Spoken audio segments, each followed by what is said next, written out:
आदमी की टीका भी पड़ी थी और साथ में बनारसी दादी का भी छंद पड़ा था। थोड़ी सी बात पूज्य गुरुदेव श्री की भी की थी, फिर भी पूज्य गुरुदेव श्री की बात को मैं द्वारा दोहराना चाहता हूँ। तो आपके हाथ में किताब है तो 146 पेज निकालो इस किताब का। मैं जब दिवाली पर आया था तो मुझे 1600 किताबें लाया था, मुझे यहीं छोड़ गया था। तो वो किताबें यहाँ होंगी, यदि आप यहाँ रखेंगे तो सबके हाथ में होगी तो उन्हें बहुत सुविधा रहेगा। अपने गुरुदेव की परंपरा यही है कि अपन उसको बराबर अक्षर अक्षर से पढ़े। अब यदि नहीं है अभी आपके हाथ में तो आपको उपयोग को थोड़ा एकाग्र करना पड़ेगा। वो मैं जो पढ़ूंगा उसी से अपना काम चलाना पड़ेगा। देखो, जिसमें राग का ज्ञान है, यह पेज नंबर 140 पर 5वीं लाइन स्वामी जी का प्रकरण। जिसमें राग का ज्ञान है, ऐसी वर्तमान ज्ञान की दशा आत्मा से जुड़ी नहीं है। इधर ऐसा वो करते हैं ना, तब उनको सुनाई नहीं पड़ता है। सामने है जब तक कोई दिक्कत नहीं है। हम आप कह सकते हैं कि आप नहीं कर रहे हैं ऐसा से जिंदगी भर की प्रैक्टिस है, तो एक दिन में आपके कहने से नहीं जाएगी, है ना। ये तो इंतजाम आपको ही करना पड़ेगा कि इधर कोई हो तो इधर भी एक स्पीकर हो और जिससे फिर किसी को भी दिक्कत ना आए। और इधर आप बड़े बड़े लोग यहाँ बैठा करें, आप बैठे इसलिए हमारा चेहरा इधर को होता है क्या? इधर क्यों होता है? देखो, तो पूज्य गुरुदेव श्री का पर पढ़ रहे हैं, कितना क्लियर लिखा है। जिससे में राग का ज्ञान है, ऐसी वर्तमान ज्ञान की दशा आत्मा से जुड़ी नहीं है, परंतु राग आत्मा से जुड़ा है। अभी अपन को इतना अभ्यास हो गया है, पूज्य गुरुदेव श्री ने कराया है। यद्यपि उन्होंने तो अपनी वाणी में बहुत बैलेंस रखा है, जिसकी चर्चा मैंने कल की थी। मैं बार बार नहीं करूंगा, लेकिन आप समझना। लेकिन देखो, अब यहाँ पर ये लिखा है कि वो ज्ञान की पर्याय जो राग को जानती है वो आत्मा से भिन्न है। अब यहाँ भी हम वर्णन करेंगे तो बस राग से ज्ञान से भिन्न, पर्याय से भिन्न, केवल ज्ञान से भिन्न, सर्व से भिन्न भगवान आत्मा को हर जगह कर देंगे। मेरा सिर्फ इतना ही नहीं, वो बात नहीं है, वो भी बात सत्य है, लेकिन जहाँ है वहाँ है ना, हर जगह। गुरुदेव खुद फरमाते थे श्रीमद का उदाहरण देके, जहाँ जहाँ योग के चेहरे तहाँ तहाँ जानू, वो बात की बात है। देखो, अब यहाँ पर वो बात नहीं है। देखो कहाँ है वो भी बताऊंगा मैं इसी में।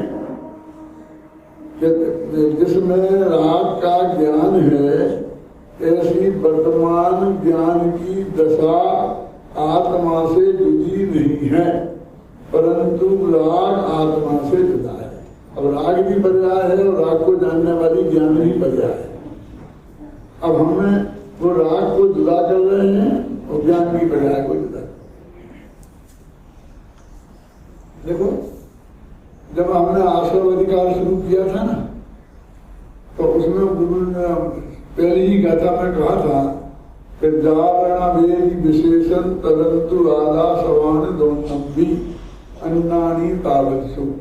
कि जब तक यह आत्मा और रागादि को भिन्न भिन्न नहीं जानेगा तब तक अज्ञानी रहेगा। क्यों जी? स्त्री पुत्र मकान को भिन्न नहीं जानेगा, शरीर को भिन्न नहीं जानेगा, ये क्यों नहीं देखा? कुछ जीवाधिकार में क्या है? अब उन्होंने यहाँ से राग की तो करता कर्म अधिकार है, तो राग की बात में शुरू करी, है ना। अब मैं कहता हूँ ये जो बद्ध अधिकार है ना, इसकी जो गाथाएं हैं, अब इन गाथाओं में भी यहाँ लिखा है कि देखो, पढ़ो गाथा आपके हाथ में ही, इसमें साल नहीं हुई 295 जो अपनी आने वाली है, अभी 5 मिनट के भीतर ही। जीव एवं बंध निज निज लक्षणों से भिन्न हो, बंध को है छेदना एन ग्रहण करना। अब यहाँ बंध से अलग कहा, अब मोक्ष अधिकार है और यहाँ बंध से अलग कह रहे। हम क्या करते हैं, संवर अधिकार में संवर से जुदा बताएंगे, मोक्ष अधिकार में मोक्ष से जुदा बताएंगे, लेकिन नहीं बता रहे ना। देखो ना, कभी किसी के मुंह से निकल गया होगा, कदाचित हमारे मुंह से भी निकल गया होगा। अब लकीर की फकीर पकड़ के क्यों रखे? जब हमने मान लो वो गलती सुधार ली तो आप भी सुधार लो। आप कहोगे आप ही ने तो कही थी, इसलिए कह रहा हूं मैं। कभी किसी प्रकरण में किसी अपेक्षा कोई बात कही होगी पूज्य गुरुदेव श्री ने भी, लेकिन यहाँ तो नहीं है ना। यहाँ तो क्लियर बात चल रही ना कि बंध से भिन्न जानना, शुरू से ही चल रही ना कि जब तक बंध से आत्मा के ज्ञान से आत्मा का कल्याण नहीं होगा, बंध के विचार से आत्मा का कल्याण नहीं होगा, है ना। ठीक है, बंध से भिन्न भगवान आत्मा से जानने से होगा, आ रही ना बात शुरू से। अब यहाँ बंध से भिन्न बता रहे, यहाँ नहीं संबंध से ज्ञान का संबंध से भिन्न नहीं बता रहे, मोक्ष से भिन्न नहीं बता रहे, भले ही मोक्ष अधिकार है। वो जो इस प्रकार जो अपना दृष्टि का विषय है जिसमें अपनापन स्थापित करना है, वहां पर वही सब पर्याय से भिन्न है। वो बात 100% सत्य है और पूज्य गुरुदेव श्री ने अपन को बताई है, उसके इनकार कहीं कुछ नहीं है। लेकिन जहाँ जो गाथा चलेगी उस गाथा में क्या है ये आपको गंभीरता से विचारना चाहिए और उसमें एक लाइन को पकड़ के नहीं बैठना चाहिए। इतना मेरा निवेदन है और कुछ नहीं। हाँ देखो, अपनी ये बात चल रही ना। अब जिस प्रकार दर्पण का उदाहरण दिया है, इस दर्पण का उदाहरण सबसे पहले पांडे राजमन जी ने दिया है। जिस प्रकार दर्पण में जो सिंह का स्वरूप है, मैंने सिंह का प्रतिबिंब है, स्वरूप है मैंने बिंब, वह दर्पण स्वरूप ही है, वह सिंह स्वरूप नहीं है। वो दर्पण का अंश है, वो शेर का अंश नहीं है। जैसे ज्ञान दर्पण में बंद झलका तो वो बंद का अंश नहीं है, वो ज्ञान का अंश। दिख तो रहा बंद ही, दर्पण में दिख तो रहा शेर, और तुम कहते शेर का कुछ नहीं है। तो भैया अपन तो उपादानवादी है, निमित्तवादी है, कहें विरोध तो करें तो करें, तो वो तो सिंह तो उसमें आया नहीं है ना। वो जो छाया बनी है वो दर्पण की बनी है, उसमें दर्पण का कच्चा मटेरियल लगा है कि दर्पण का ऐसा स्वच्छ स्वभाव है कि जिसमें सामने आने वाला पदार्थ झलके। और ज्ञान दर्पण का ऐसा स्वच्छ स्वभाव है, स्वच्छता नाम की शक्ति है ना आत्मा में, कि जिसमें सामने आने वाला पदार्थ नहीं, वो लोकालोक में कहीं भी छिपा हुआ हो, किसी भी कोने में निष्कुट क्षेत्र में, तो वो भी उनके ज्ञान में प्रति समय प्रतिबिंब है। अंतर है ना दोनों दर्पणों में। लेकिन एक बात की समानता है कि झलकना, इसमें प्रतिभाषित होना बोलते हैं। और हमने प्रतिभास का अर्थ जगह मिथ्या ज्ञान लगा लिया। ऐसा हमने भेद कर दिया कि आत्मा को आत्मा जानता है और पर का तो प्रतिभास होता है। तो जानता है कि नहीं जानता नहीं है, प्रतिभास होता है। अरे प्रतिभास माने भाई साहब जानना ही होता है, तो पर्यायवाची शब्द है। देखो नहीं व्यवहाराभास, अरे वहाँ अलग बात है कि व्यवहार का जैसा आभास हो और व्यवहार नहीं हो, उसका नाम व्यवहाराभास है। तो वहाँ जरूर अज्ञान उसका अर्थ है। तो हर जगह ऐसे मान के नहीं बैठना पड़ेगा। प्रतिभास में आभास शब्द थोड़ी, जैसे व्यवहाराभास में आभास है वैसे प्रतिभास में आभास कहाँ है? आभास का अर्थ वही होता है, लेकिन नहीं होता है। और जगह बता दें, कई जगह, और जगह एक जगह नहीं कई जगह बता दें। ऐसा आभास में मतलब जानना ही होता है। अब कहीं पर कैसे कैसे प्रयोग होते हैं वो अलग अलग देखना जरूरी है। अब देखो जिस प्रकार दर्पण में जो हो गया सिंह स्वरूप, उसी तरह चैतन्यमय प्रभु आत्मा में जो राग का ज्ञान होता है वह ज्ञान आत्मस्वरूप ही है, राग स्वरूप नहीं है। इससे राग को जानने वाली वह ज्ञान की दशा, ध्यान देना, दशा अंतर में स्वाभिमुख होने पर उस राग से भिन्न पड़ जाती है। वो दशा भी उस राग से भिन्न, जब तक भिन्न नहीं पड़ी वो दशा भगवान आत्मा तो तब भी भिन्न है, वो प्रकारी ध्रुव और ज्ञान गुण तो तब भी भिन्न है, लेकिन वो पर्याय जब तक उसको जान रही तो जानने रूप से एक में हो रही, और जब वो स्वसन्मुख हुई तो वो उससे भिन्न हो जाती है। अब एक अकेला ज्ञानी के अनुभव काल की बात है, सत्य भगवान को तो ये भी नहीं है, क्योंकि वहां तो 24 घंटा अनुभव हो रहा है, 24 घंटा लोग झलक रहा है। अब आप किसी बात को वापस पकड़ लें, देखो तो पर से हटके ज्ञान ने अपने को जाना ना, तब अनुभव हुआ ना, और पर को जानते वक्त अनुभव नहीं हुआ है। सूक्ष्म वाले ज्ञान की इंद्र कहते हैं ना, क्योंकि जब तुम एक जगह देखोगे तो दूसरी जगह नहीं देख सकते। अब हमारे सूक्ष्म ज्ञान में भी ऐसा फर्क होता है कि एक बच्चा होता है शुरू में जो पढ़ता है तो वो उस वक्त वो दो चीजों को एक साथ नहीं जान पाता है, धीरे धीरे प्रैक्टिस से जानने लगता है। देखो हम आपको देख भी रहे हो वजन भी कर रहे हैं, और आप हमें देख भी रहे हो सुन भी रहे, तो देखना और सुनना दोनों एक साथ हो रहा है, और उस वक्त मन विचार भी कर रहा है, लेकिन वो वास्तव में तुमसे होता है।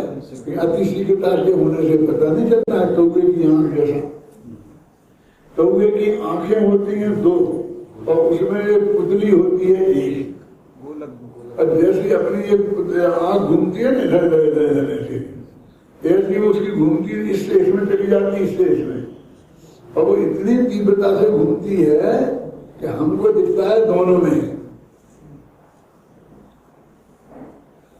ऐसी जब तीव्रता से होता है तो पता नहीं चलता है। तो उन्होंने कहा कि तुम अपने उपयोग को, अब कहते हो उपयोग के अंदर ले कैसे जाए, जो बंधु को जान रहा है उस उपयोग को अंदर ले जाने की विधि क्या है, प्रसाद क्या है, क्या करें, हम व्रत करें, उपवास करें, क्या करें। तो वो कह रहे कुछ नहीं करो, ये विधि है, क्योंकि तुमने पर से भिन्न आत्मा को जाना है ना, और ये जाना है कि एक मैं हूँ, तन्मय होकर जानना, इसको बोलते कि एक मैं हूँ ऐसा मानकर जानना, यानी सिद्धा पूर्वक जानना, और उसको अतन्मय होकर जाना माने एक मैं नहीं हूँ ऐसा मानकर जाना। तो तुमने जिसमें अपनापन किया है ऑटोमेटिक, जिसको अपनापन किया है वो वहां से हटके इसमें जाएगी, वो रुचि की तीव्रता से। मैं रुचि तीव्र तो करूं, क्या करेगा तुम, तत्व का चिंतन कर तो बुद्धिपूर्वक, तो और बाकी वहां बुद्धिपूर्वक काम ही नहीं रहा तो वहां भी क्या करेगा। जैसे ज्वर के जोगर सोम भोजन की रुचि जाए, अब जो ज्वर आ गया अंदर में भोजन खान करने की इच्छा नहीं होती है, अब कहते नहीं तुम इच्छा करो, क्यों नहीं करो, रुचि ना करते थे ऐसी आज कर। जैसे आज ज्वर के जोर से गई तो कल भी जो हमने की थी वो की भी थी, वो मुख के जोर से हुई थी उसमें भी स्वस्थ ज्वर के अभाव के जोर से वो होगी, तो बीमारी हटेगी तो वो भोजन की इच्छा भी हो जाएगी। आयुर्वेद में तो भोजन की इच्छा नहीं होना बीमारी मानी है, आगे ना जी ज्वर मानी ना, ज्वर होगी ना, ज्वर आगे दे रहा है। अपने अध्यात्म में कहते कि भोजन की इच्छा नहीं होना धर्म है, भोजन की इच्छा से कोई लेना देना नहीं है। तो आत्मा की रुचि हुई तो उसका भोजन का उपयोग नहीं गया। तो मुख के लगने के 4 कारण गौमन साधु में बताए हैं, सुने आप याद है।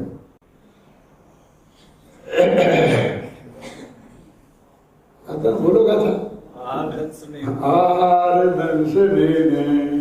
या तस्व जोगे ओम को उठाए वेदस्तवीरणाए भवदियार सन्नादु। आहार संज्ञा कैसे होती है, एक भोजन के देखने से भोजन ज्ञान का गेय बना, और अंदर में भोजन से बहुत आनंद आता है, ये रुचि पड़ी पहले से, श्रद्धा पड़ी है, तो देखने से भोजन की रुचि हो जाती है। अभी भूख नहीं है लेकिन जब आप थाली पे बैठ जाते हो तो फिर बिना रुचि के नहीं खाते हो, फिर इच्छा हो जाती है।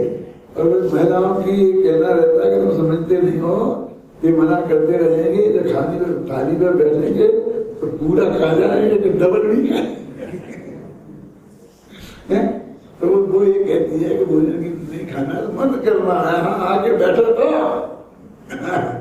थाली के सामने आकर हमारे सबके साथ बैठो तो वो गोमर साहब पढ़ी है ना कि आहार दर्शन लेने और यार तस्व जोगे। अब देखा नहीं लेकिन अपने कमरे में बैठे और उस पर उपयोग लगाया तो ज्ञान में तो देख भी हो गया ना। देखने का एक रूप है ना, एक प्रत्यक्ष देखना और एक अपने मन में उससे स्मरण करना। तो कहते उससे भी भूख लग जाती है। और ओम को उठाए पेट खाली हो तो भी भूख लग जाती है। और चौथी बात कि वेदनी कर्म का उदय हो, वेद लिखा ना, असाता वेदनी कर्म का उदय। दो ही तो वेदनी है भैया, साता और असाता, सुधा वेदनी का लगा रहे हैं कर्म की प्रकृतियों में, समझ गया ना। लगा लो, हमें कोई दिक्कत नहीं है, कितने ही हो सकते हैं, अनंत भी हो सकते हैं कर्म आगे ना। तो असली अंतरंग निमित्त तो वो छदा वेदनी कर्म का उदय है ना। और बाकी ये तीन बहिरंग निमित्त हैं। नो कर्म, हाँ नो कर्म उसे बोलते, उसमें मोहम्मद साहब में लिखा है नो कर्म। मैं एक बात और स्पष्ट कर दूं, मैंने आपको किसी सभा में कई दफे बताया है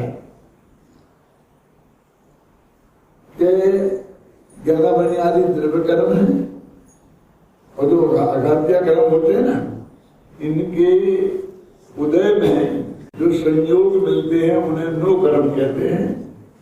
और घात्या कर्म के उदय में जो विकारी भाव होते हैं उनको भाव कर्म कहते हैं, कहा ना। और गोमर साहब ने ऐसा लिखा है कि हरे कर्म के दो कर्म गिनाए हैं। तो उसमें ऐसा कहना है कि जिस चीज को देखकर हमें इच्छा हो जाए तो उसका भोजन करना है। फिर भोजन की सामग्री उसे देखकर हमें भोजन की इच्छा हो जाती है तो वो भोजन वो नो कर्म हो गया। किसी महिला को देखकर बेकार की इच्छा हो जाए तो वो उसका नो कर्म, इस तरह से गिनाया है। तो फर्क ज्यादा नहीं है उसमें, यानी वो तो जब इच्छा होगी तब वो नो कर्म बनेगा, और जब तक वो इच्छा नहीं हुई वो भोजन नो कर्म नहीं बनेगा, गोबर साल के हिसाब से। अब मैं जो कह रहा हूं कि आपको जितने भी संयोग मिले हैं वो हमारे अघात्या कर्म के जो पुण्य नाम का कर्म जो भी समझिए उसके उदय से मिले हैं।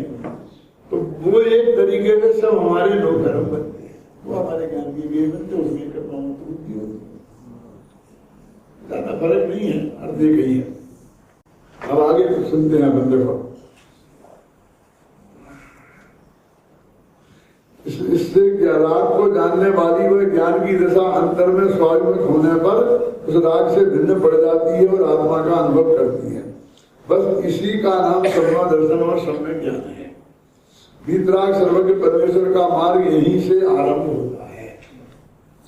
आहा भगवती प्रज्ञा ज्ञानमय चेतन आत्मा और बंध को सब ओर से अर्थात दिव्य क्षेत्र काल एवं भाव कालों ओर से भिन्न करके देखती है। अब इसमें एक बात और समझ लो ध्यान से, क्या अपने पर्याय से भिन्न कर देते हैं ना, तो वो कहते वो पर्याय तो देखती है, निर्गुण तो दिखते ही नहीं है। तो वो तुम्हारे हाथ में से साधन निकल जाएगा। यानी इसका क्या खतरा है? इसमें ये प्रश्न किया था, हमें बंध से जुदा पड़ना है तो उसका साधन क्या है? तो कहा था भगवती प्रज्ञा। ध्यान है, भगवती प्रज्ञा साधन है। तो तुम उसे जुदी कर दो और उसकी तरफ पर की तरफ देख नहीं, हो गया काम खत्म। अभी के यहां से अपनी मांगा क्या ये देखो, कारण भिन्न कर देती। बंध के किसी भी अंश को ज्ञान में नहीं मिलने देती वो कौन? भगवती प्रज्ञा, और ज्ञान खुद भी है, ब्रह्म भी नहीं मिलने देती, और ज्ञान गुण भी है, ज्ञान आत्मा भी है, अर्थात ज्ञान के किसी भी अंश को बंधन में नहीं मिलने देती। ऐसी भगवती प्रज्ञा ज्ञान चेतना ही मोक्ष का उपाय है। ज्ञान चेतना भी कहते हैं, भगवती प्रज्ञा भी कहते हैं, तो मोक्ष का उपाय है। अब तो मोक्ष का उपाय ही खत्म हो जाएगा, वो और का नहीं, वो तो रहेगा कि हमने नहीं शामिल रहा, तो हमारा तो नहीं रहा ना, तो हमारा मोक्ष कैसे होगा? भैया उसे शामिल भी रखो, और जब तुम जिसमें अपनापन स्थापित करो तब उसमें शामिल। क्यों कि वो है साथ ही साथ, और तुम वो अनादि है, जब वो खत्म होगी तो तुमको गड़बड़ हो जाएगा, दुख होगा। तो वो एक दृष्टि है जो अलग है, वो तुमने समझ ली है, और उसको डिपोजिट में रखो। अभी प्रज्ञा श्रेणी की बात कर रही है, तो प्रज्ञा श्रेणी खुद पर्याय है। अभी उस पर्याय को धक्का मत मारो। भाई तेरा मोक्ष, मोक्ष भी पर्याय है, प्रकट होनी है का साधन तेरे स्वयं के पास ही है। हम तो ये समझा रहे कि जगत में क्यों भटकता है, तेरे स्वयं के पास ही है। और तू अलग अलग कर देता तो पर में शामिल हो गई ना, तो पर के पास हो गया ना, स्वयं के पास कहा है। ये गुरुदेव का ये बाकी तो आपने सैकड़ों में पढ़ा होगा ना भाई, तेरी जो मुक्ति का मार्ग है वो तेरे ही पास है। अभी तुझे पर में डाल दोगे तो पर के पास हो गया, अपने पास का नहीं था। उसे जाने बिना अज्ञान भाव से शुभराग को मोक्ष का साधन मानकर अनादिकाल से तूने राग का ही, बंध का ही सेवन किया है। परंतु भाई राग से पार अंतर्मुख हुई ज्ञान चेतना रूप निर्मल निर्विकल्प अनुभूति ही मोक्ष का एकमात्र साधन है। देखो ये मैंने लिखा है, और मैं आता हूँ प्रवचन करने से पहले 2 दफे पढ़ के आता हूँ आपके सामने। सिर्फ मुझे इसलिए पढ़ना पड़ता है कि आपको जरा और अधिक गुरुदेव का वाक्य है तो कल है ना विश्वास। अहो इस निर्मल स्वानुभूति की क्या बात, इसकी महिमा को वचनातीत है, विकल्पातीत है। इसलिए राग से सावधान होकर उपयोग को अंदर स्वरूप में ले जा। अब ले जा की भाषा भी है, ये उपदेश की भाषा है। मैं एक ज्ञाता दृष्टा शुद्ध चिदानंद प्रभु आत्मा हूँ।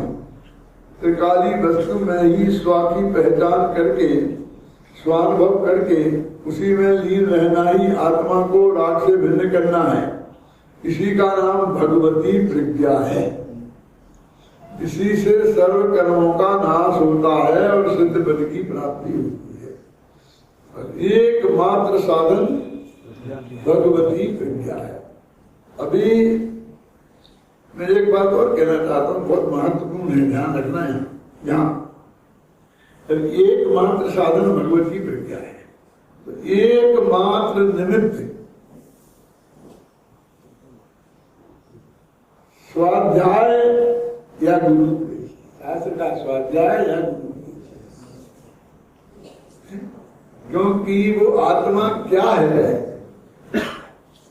वो अब सुनो, भगवती प्रज्ञा तो आप कह रहे हो सम्मान स्वरूप है, तो वो अनादि से है नहीं। अभी तो मैं ये कहूंगा कि वो अनादि से है नहीं, तब तो समझन होता कैसे? समझन भगवती प्रज्ञा से होता है कि बाद में क्या करना है भगवती प्रज्ञा का हमें? भगवती प्रज्ञा में तेरे पास जो ज्ञान की विभूति पर्याय में अभी विद्यमान है कि जिस ज्ञान के बल पर तू सम्यक दर्शन रूपी प्रकाश को प्राप्त करेगा, तो एक तरह से वो भी प्रज्ञा श्रेणी ही है। अब तेरे को भेद डालना होगा तो सम्यक दृष्टि की होती है, तो क्या देखे वो निश्चय है और ये व्यवहार है। लेकिन व्यवहार माने नहीं है ऐसा अर्थ नहीं। तो देशना लब्धि भी जो वो कहते उसकी प्रमाणिकता के, हम तो अज्ञानी है, तो कहते देशना लब्धि में तो गुरु की वाणी प्रमाणिक है ना, शास्त्र प्रमाणिक है। अरे वो अरहंत परमात्मा प्रमाणिक है, जिनकी दिव्यध्वनि से वो आई हुई है। इसको ये लगता है कि हमारा ज्ञान तो मिथ्या ज्ञान है, अब वो हमने साथ में पढ़ के जाना और गुरु के मुख से जाना और रंत की दिव्यधनी ये सुनकर जाना, तो वो तो बच्चा क्या नहीं रहा, उससे हमारा काम कैसे होगा? अरे तेरी प्रमाणिकता उनकी प्रमाणिकता उन अनंत भगवान से है वास्तव में, तो शास्त्र से भी नहीं है और गुरु से भी नहीं। खबर, गुरु माने नंद दिगंबर गंधर देव, उनसे भी नहीं है। और बाकी अब ज्ञानी गुरु भी होते हैं, ऐसा नहीं कहता भी गुरु नहीं होते हैं, लेकिन देव साय गुरु वाले गुरु की बात करता हूँ। क्यों? कि अनंत की वाणी के अनुसार उनकी वाणी हो तो प्रमाणिक है, नहीं तो नहीं है, क्योंकि उनके बाद भी वो वहां से आई है। बड़े मैं नहीं कह रहा हूँ, खुद कुलकुंदाचार्य देव ने कहा है, कुलकुंदाचार्य देव ने लिखा कि नहीं लिखा कि वो आगम के सेवन से, युक्ति के अवलंबन से, परंपरा गुरु के उपदेश से और आत्मा के अनुभव के चौथे नंबर पर रखा आत्मा का अनुभव। 3 बातों में देव शास्त्र है, देव शास्त्र गुरु है, तो 3 है आगम के सेवन से, तो 7 हो गया। आप पता है ना, आगम है, आगम के युक्ति के अवलंबन से एक तर्क आ गया और परंपरा गुरु के उपदेश से भगवान महावीर से लेके आज तक हमारे गुरु पर्यंत ऐसी व्याख्या की कि नहीं की? परम गुरु तो इसलिए भाई साहब उसके प्रति इतनी हे बुद्धि मत बनाओ। हमारी समस्या मुख्यों की हो गई, एकदम ज्यादा ही हे बुद्धि आ गई हमारी।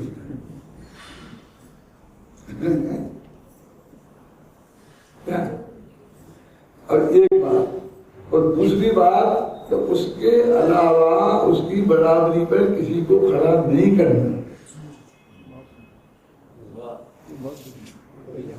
क्योंकि निमित्त तो असली गुरु ही है और तो कोई निमित्त है ही नहीं। कि निमित्त तो ये लिखा है, क्या लिखा है? सम्मत दर्शन के निमित्त गिनाए हैं सर्वा सिद्धि में, तो उसमें वेदना के अनुभव से भी लिखा है भाई साहब। तो किसी जीव को सम्मत दर्शन के नरक में हो जाता है, तो नरक में किसी का उपदेश तो मिलने वाला है नहीं निमित्त के रूप में, तो कैसे हो जाना? 2 डंडे पड़े और सम्मत दर्शन हो जाता। आप हंस रहे हैं मेरी बात? अरे वहां पर ये मार झाड़ है, वो निमित्त बनती है। अब वो निमित्तों का क्या गिनाना है? सारे निमित्तों को तुम जुर्माने के स्वाध्याय के साथ खड़ा कर दोगे? एक गुरु ने हमें जो बात समझाई है उसको, और शास्त्र से हमको जो मिली है, दूसरे तो निमित्त भी वास्तव में कहने के मात्र हैं। एक ही 2 अकेली दिव्य ध्वनि, और दिव्य ध्वनि की बात जो हमें हमारे पास 2 तरीके से आई, जनवाणी से और गुरु के मुख। पूज्य गुरुदेव श्री तो अपने मान लो महानिमित्त है, लेकिन उन्हें कहते 35 साल हो गए, तो फिर आज हमें क्या कर बैठना? कुछ नहीं। आज हमें उनकी वाणी और जनवाणी, जिस वाणी के अनुसार जो उन्होंने बोला, जिस वाणी के अनुसार उन्होंने बोला, वो है ना हमारे पास भाग्य से। उनकी भी वाणी है और जिस वाणी के आधार पर उन्होंने बोला वो भी वाणी है। श्रीमद वाले हैं ना, मैं उनके यहाँ जाता हूँ तो उनसे ये बात कहता हूँ कि श्रीमद तो महान है, लेकिन श्रीमद ने जहां से सीखा वे भी तो है अपने पास अभी उपलब्ध भाग्य से। श्रीमद ने खुद ही एक शास्त्रों की लिस्ट दी है कि इनका स्वाध्याय करना चाहिए, और हमने इनका स्वाध्याय किया है। टोटामल्ली में भी दी है, मोक्ष मात्रा के शुरू में फला बड़ा मोक्ष का अध्ययन हमें है, तो इनके अनुसार बहुत सी कथा साहित्य का लिखा कि नहीं लिखा? तो जिनसे उन्हें मिला है और जिनको वे उपयोगी समझते हैं, आपके लिए लिस्ट दी है, तो कम से कम उनको तो स्वाध्याय करो। ये महान अवतार श्रीमद के भक्तों का, श्रीमद की बात में है, हमारे ऊपर है कि सबसे पहले आचार्य कुंद के समय साथ जैसे ग्रंथों को उनने ही छापा है। जैसे छापड़ा की टीका भी उनने छापी। श्रीमद रायपुर के आश्रम से आता है, गोमर साहब की टीका भी हमने जो पढ़ी है, जब गुरुदेव का नाम भी नहीं सुना था, तो वे श्रीमद आश्रम के श्रीमत का ही दोनों टीका का समय से। हाँ वो तो ठीक है, श्रीमत का सबको पता है ना। मेरे पास गुंजाइश जगह कम है ना खोलने बोलने को, इसलिए दिल्ली में अब एक किसी तो जगह कितना लगता है तो अड़चन होती है, इसलिए तो पेट पलटने में अड़चन होती है, उसका खोलने से बहुत मुश्किल है। तो वो श्रीमत आश्रम ने ये हमारे अध्यात्म के ग्रंथ हमारे हिंदी प्रांत में भी पहुंचाए। तो मैं श्रीमद वालों से कहता हूं कि तुम्हारा हम पे अनंत उपकार है, श्रीमद का तो जो बात की बात है, लेकिन कि तुमने हमारे स्वाध्याय के लिए छापे हैं कि तुम्हें भी इनका स्वाध्याय करना चाहिए। तो बहुत विनय पूर्वक उनसे आग्रह करता हूँ, जिसके ख्याल में आए तो आए, नहीं आए तो नहीं आए, अपने इसके लिए कुछ कर नहीं सकते हैं। और कोई प्रवृत्ति हमारे मुमुक्षुओं में धीरे धीरे होती जा रही है।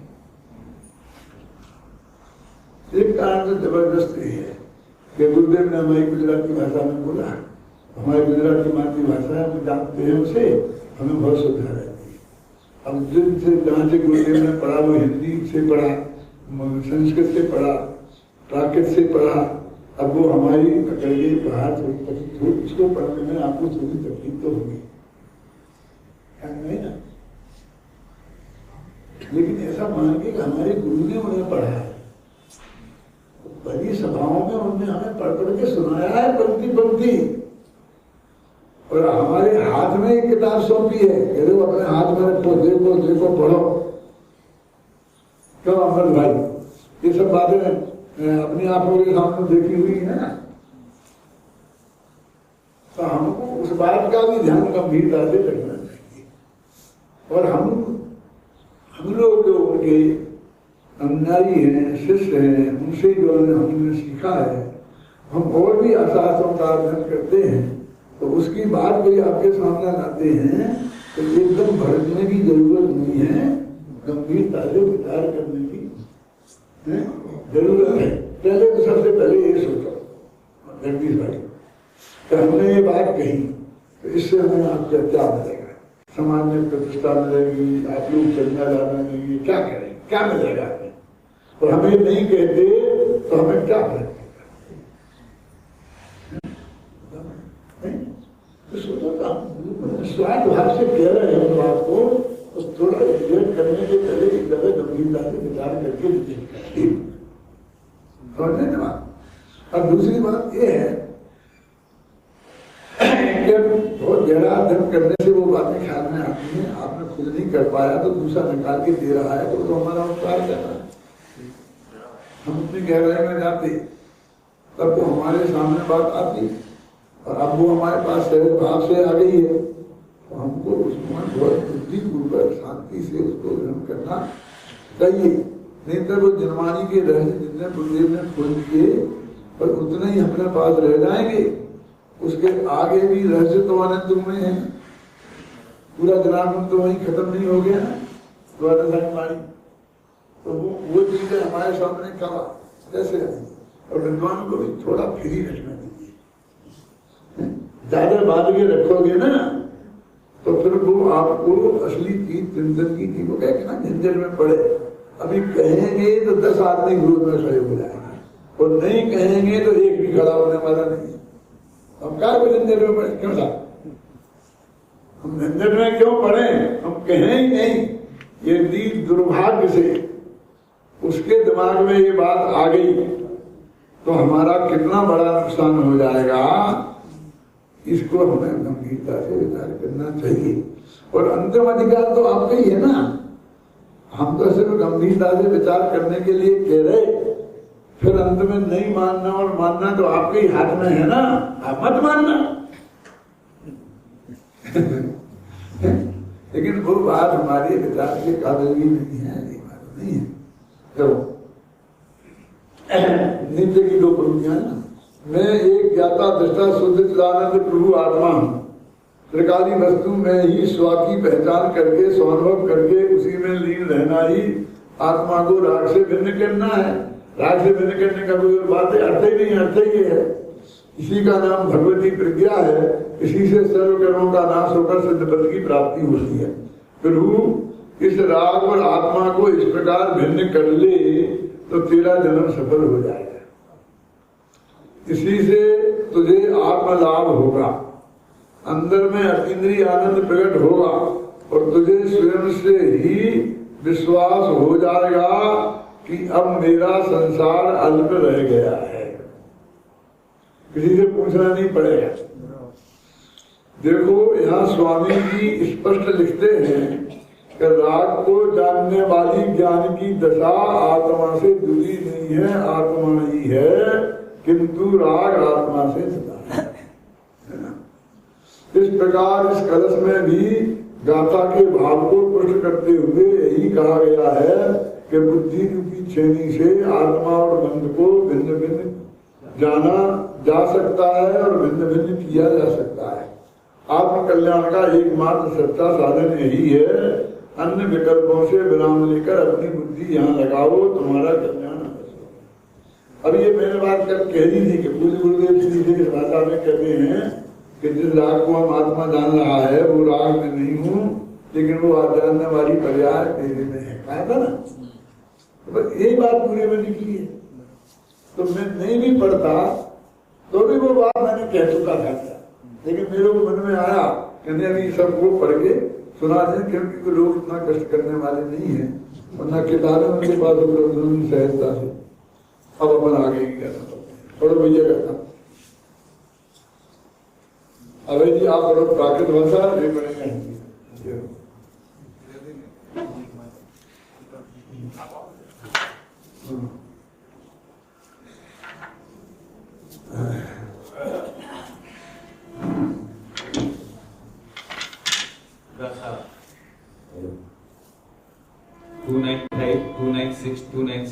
तीन गाथाएं हैं।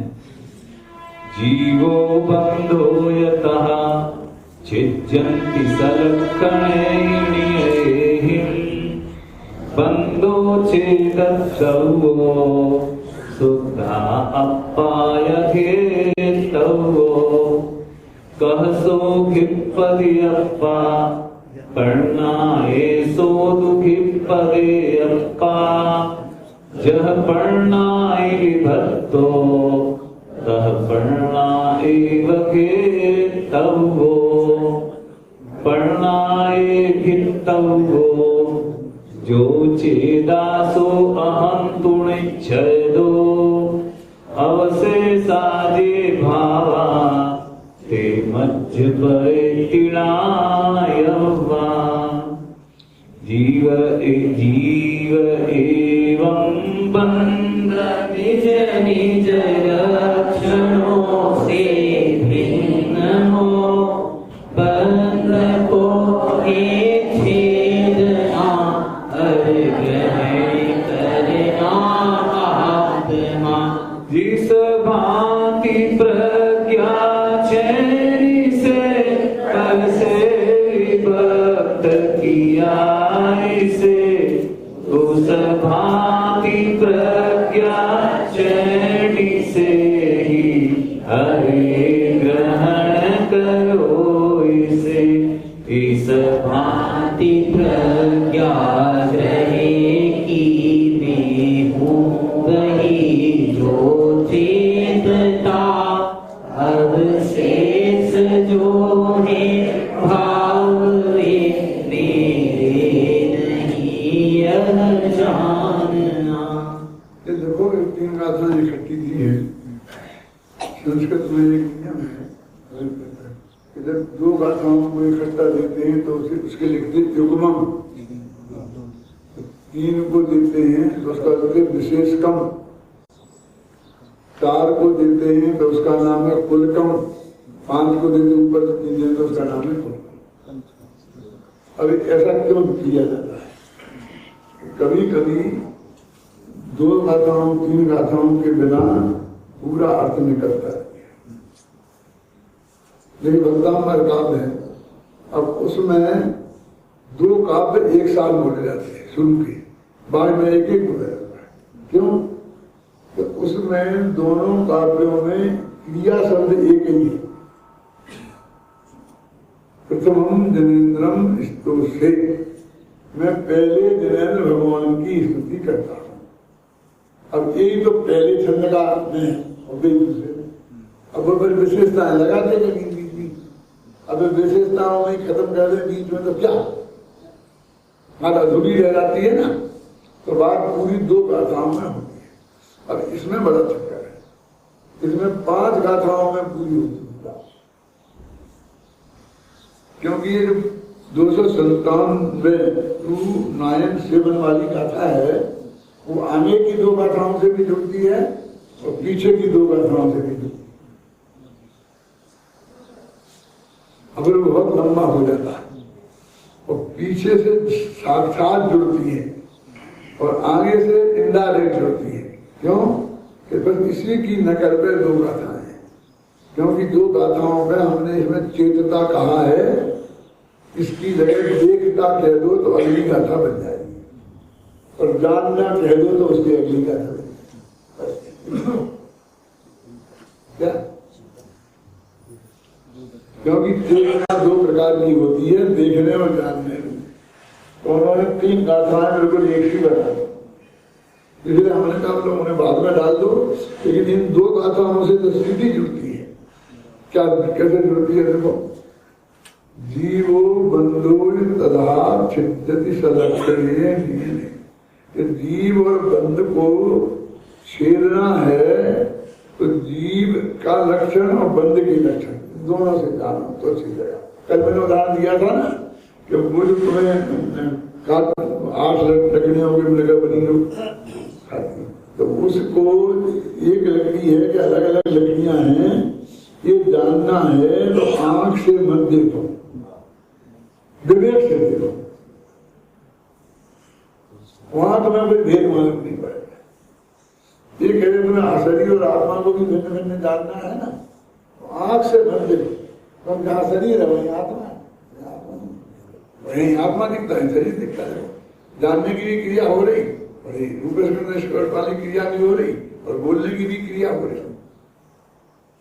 तो क्या करो, स्वलक्षण ही हर एक का लक्षण करता है। ये जो वाणी है वो उद्गत है, उसमें रूप स्पर्श पाया जाता है। ये शरीर है वो रूप स्पर्श वाला है और आत्मा है वो ज्ञान दर्शन वाला है। तो इसमें जो आत्मा में ज्ञान दिख रहा है वो आत्मा है और जिसमें रूप स्पर्श दिख रहा है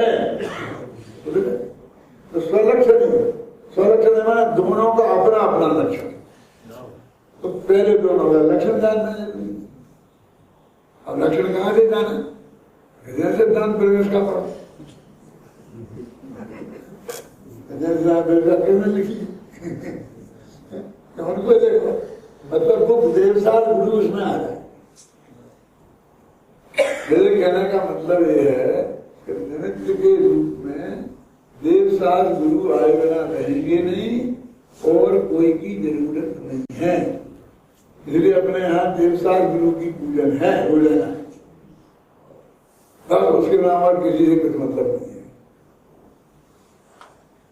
निमित्त की दृष्टि से मैंने बोला ना, और पहले तो समय से कभी निमित्त हो, कितना भी निमित्त हो, फिर तो जहाँ समय से करो कितना रहे हिंदुस्तान निमित्त है। और हर चीजों को मैंने कहा नरक में भी धंधे भी निमित्त हैं। ऐसे निमित्तों का तो बहुत भेद मिल जाएंगे, लेकिन ये 2 निमित्त तो देखना लगता है। देखो कर्ण लब्धि तो आत्मानुभव का ही नाम है एक तरह से, और 5 लब्धियों में देखना लब्धि निमित्त का अपेक्षा है बस। और 3 का तो ऐसी है, ठीक है। मैंने अपने पर्याय में इतना ज्ञान का सेव होना कि हम आत्मा समझ सके, इसके नाम से लब्धि। और कसाई की इतनी मन्नता होना कि हम पूरी ताकत से समझने में समय निकालें, तो ये तो हमारी योग्यता है। और प्रायोपलब्धि, आत्मा समझ में आ गया तो उसकी विकल्पात्मक रुचि की बढ़ने का नाम प्रायोपलब्धि है। तो मूल 2 ही नहीं, कौन कौन?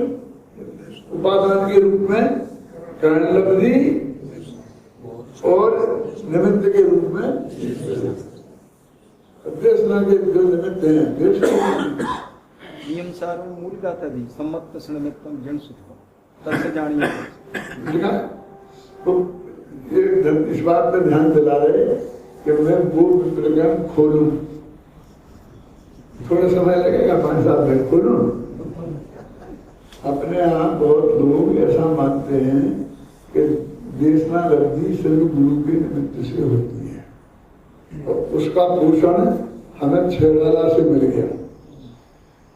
डोले समझ सुने चित सयाने, उनने ऐसा नहीं लिखा, डोले समझ पड़े चित सयाने, तो उन्होंने देशना लब्धि के रूप में सुनने को प्रमुख रखा। एक दृष्टि से वो है, इस दृष्टि से है।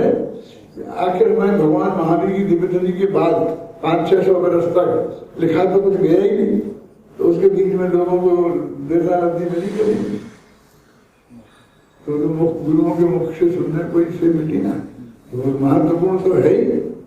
लेकिन हमारे ज्ञान की हीनता हो गई तो पढ़ना, तो पढ़ने को हम निमित्त ही नहीं मानते, लेकिन नियम सार की गाथा में पढ़ने को अंतरंग निमित्त कहा है। ये बात मुझे याद है, नियम सार में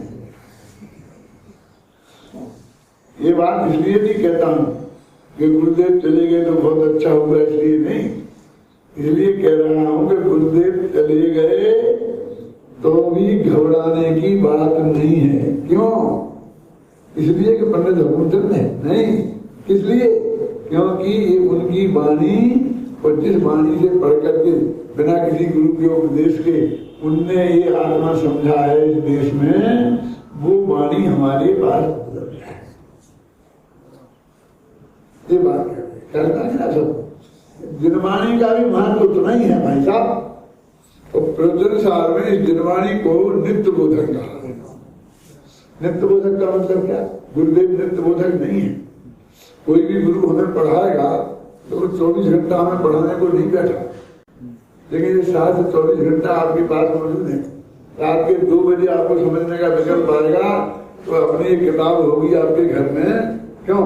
तो उसे आप पढ़ सकते हो, लेकिन गुरु से 2 बजे फोन लगा के नहीं पूछ सकते हो कहना मुझे प्रश्न का उत्तर।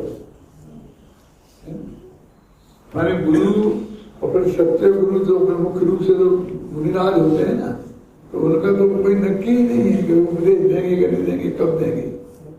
आप बैठे रहो, तो भाव आए तो देंगे, नहीं आए तो नहीं देंगे।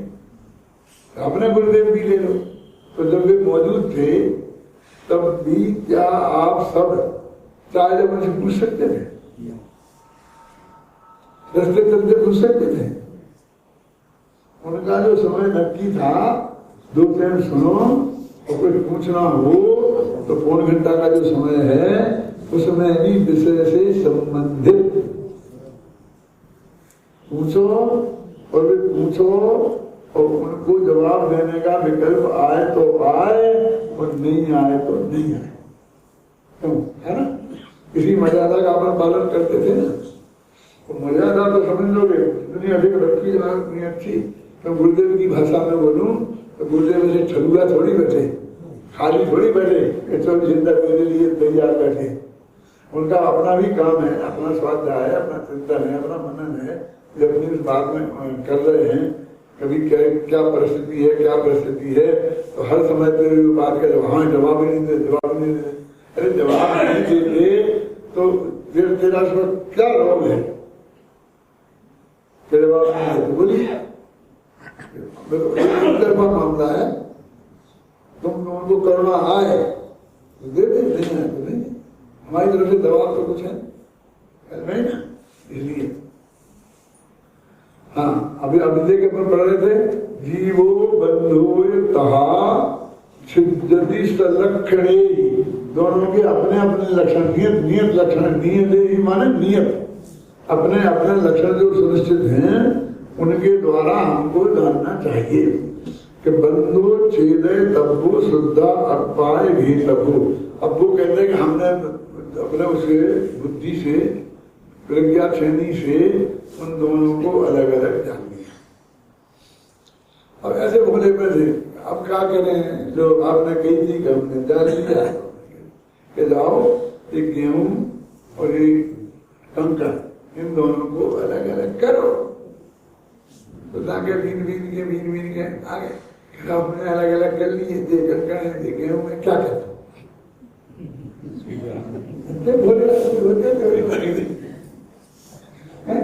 तो ऐसा करो कि हम फेंक दो कंकड़ को पीस के रोटी बना के खाओ।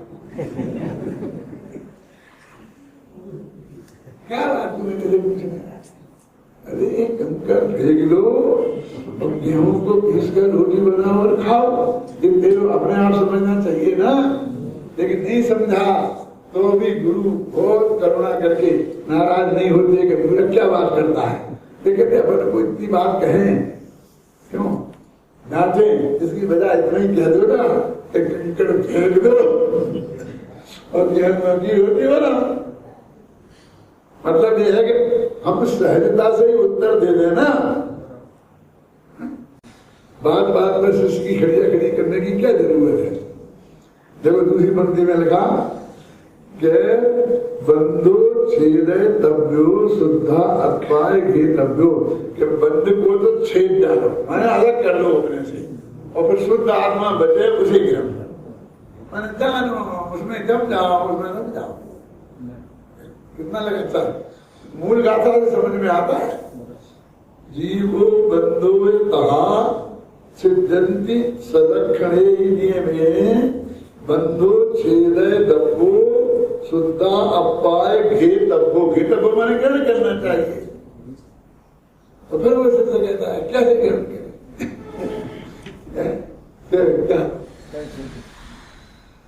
कभी गेहूं को बना के रोटी बना के खाओगे, कैसे बना के खाएं? खुद ही प्रश्न उठाते हैं जैसे के समाधान के लिए।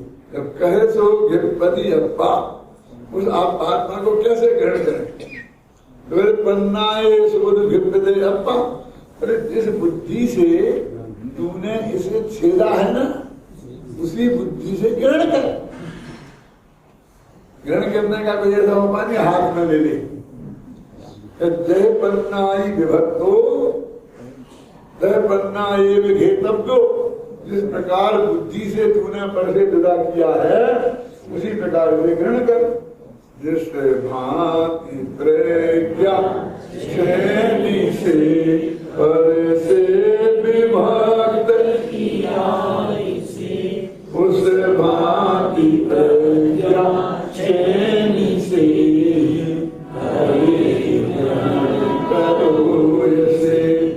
कहते हैं पन्नाए घेतव्यो, और बुद्धि से आत्मा को ग्रहण करना चाहिए। चेता माने आत्मा। सो हम निश्चय दो, मैं अपने आत्मा को ये मैं हूँ, सो हम माने ये आत्मा मैं हूँ, ऐसा मानना, इसका नाम है ग्रहण करना। और अब से साजे भावा ते मध्य परेती नादरता, और इससे जो भिन्न भाव हैं वे मेरे से भिन्न जानना चाहिए। अब अगली दो कथाएं नहीं बना लेते हैं अपन के पन्ना ये घेतव्यो जो ज्ञाता सो हम तो निश्चय दो अब से साजे भावा ते परिध्यमान परेती नादरता। बन गई दूसरी गाथा, तीसरी बना लेते हैं। पन्ना ये घेतव्यो जो दृष्टा, एक दृष्टा लगा दो, दर्शन वाली बन जाएगी, ज्ञाता लगा दो, जानने वाली बन जाएगी। तो वो दो गाथाएं सरल हैं, अपन जब आएंगे तो उनके व्याख्या करेंगे। इस तरह उन्होंने इन 5 गाथाओं में भगवान आत्मा को कैसे विभक्त करना और कैसे ग्रहण करना ये बताया, और उसमें एक ही सार की बात आई कि बस सारा काम तेरी बुद्धि को करना है। निमित्त के रूप में गुरु देवसार गुरु विद्यमान है। तो क्योंकि देव तो सदा विद्यमान नहीं है, गुरु नहीं है, तो शास्त्र तो है। इसलिए शास्त्र को सबसे ज्यादा महत्व दिया है प्रवचन सार में। ऐसा लगा है आगम चेष्टा तदो ज्येष्ठा, आगम की चेष्टा माने आगम में अभ्यास करना ये सबसे श्रेष्ठ है। ज्येष्ठ है माने सबसे बड़ी है ना। और बहुत गाथा है, बहुत मार्मिक है। उपायांतर बताया 86वीं गाथा में। बहुत कल बात